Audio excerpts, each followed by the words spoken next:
సింహరాశి వారికి ఈ వారం మిశ్రమమైనటువంటి ఫలితాలే గోచరిస్తూ ఉన్నాయి. ప్రత్యేకించి ఈ రాశి వారికి లాభస్థాన స్థిత గురుడు యోగిస్తూ ఉన్నారు, షష్ఠ స్థానమందు కుజుడు యోగిస్తూ ఉన్నారు.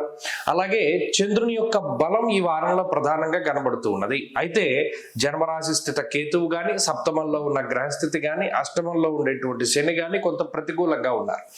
ప్రత్యేకించి సామంత జన విద్వేష దారాపీడాసుతామయం అన్నది శాస్త్రం. ఇక్కడ సప్తమంలో ఇన్ని గ్రహాలు కూడుకుని ఉండడం వల్ల కుటుంబపరమైనటువంటి విషయాలపైన ఎక్కువ ఇంపాక్ట్ పడుతుంది.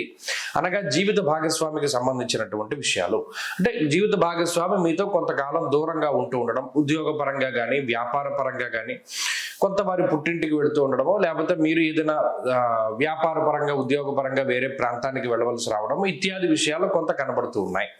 అలాగే సంతాన సంబంధమైనటువంటి విషయాల్లో కొంత వారి ఆరోగ్యపరంగా జాగ్రత్త అవసరము.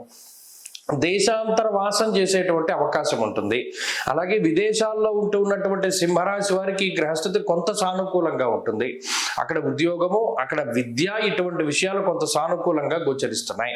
లాభస్థానమందు ఉండేటువంటి గురుడు కూడా దేశాంతర వాసంలో ఉండేటువంటి సమస్యలు తగ్గుముఖం పట్టడానికి ఎక్కువ అయిన అవకాశాన్ని ఇస్తూ ఉంటారు.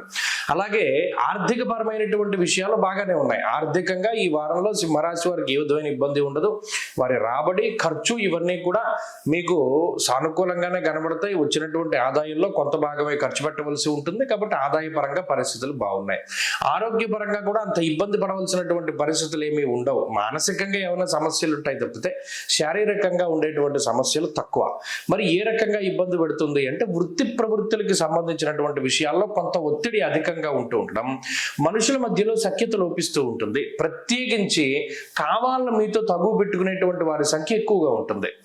ఉత్తినే కూర్చున్న వాళ్ళని మిమ్మల్ని కదిలించి తగువ పెట్టుకుని వెళ్ళిపోతూ ఉంటారు, లేదా యాటిట్యూడ్స్ పెడుతూ ఉంటారు మీ దగ్గరకు వచ్చి, లేదా మీ ఈగోని వాళ్ళు రెచ్చగొడుతూ ఉంటారు. ఎంత మీరు సర్దుకుని ముందుకు వెళదాం అనుకున్నా కావాలని మిమ్మల్ని కదిపి మీతో తగువ పెట్టుకుని వారి ఈగో సాటిస్ఫై అయిన తర్వాత వెళ్ళిపోతూ ఉంటారు. అసలు ఈ తగువ ఎందుకు వచ్చింది, మనం ఎందుకు అరవలసి వచ్చింది, మనకు ఎందుకు కోపం వచ్చింది అనేటువంటిది మీకు తెలియదు. మీ మానాన్ని మీరు చదువుకోవడమో లేకపోతే ఇంకోటి ఏదో చేస్తూ ఉన్నప్పటికీ ఇలాంటి వ్యక్తులు మీ జీవితంలో ఎక్కువ మంది కనబడతారు. కాబట్టి సింహరాశి వారు మానసిక ప్రశాంతతను కోల్పోకుండా దృఢంగా మౌనంగా ఉంటూ ఉండడం ద్వారా ఎక్కువగా ఈ వారంలో మీరు జయాన్ని పొందగలుగుతారు.